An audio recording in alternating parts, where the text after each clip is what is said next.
Mpendo wa Mungu, ningependa kukusalimu katika jina la Bwana wetu Yesu Kristo. Bwana asifiwe.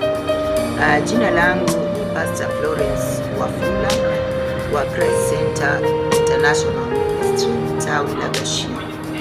Asubuhi leo niko hapa kupeana uwasia kwa vijana ambao wanatarajia kuingia kwenye ndoa mwaka huu. Hivyo basi ningependa kuambia namna hii.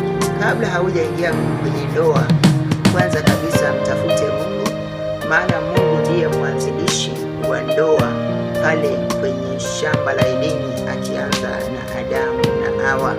Basi unapomtafuta Mungu, bila shaka atakupa mke mwenye hekima na busara, kwa maana mke mwenye hekima na busara kutoka kwake Mungu.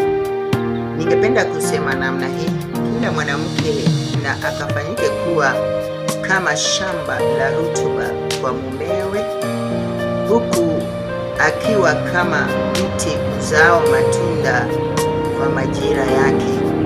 Mume naye akaweze kufanyika kuwa mkulima kwa mkewe, akililimia shamba lake vizuri, kupalilia, kunyunyizia, kutilia mbolea na kuomba Mwenyezi Mungu awe mtunzi ni kwa ajili ya mazao bora.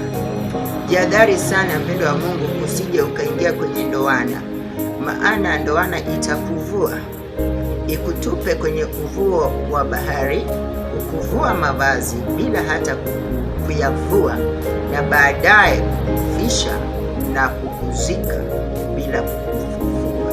Barikiwa sana mpendo wa Mungu unaposikiza kutoka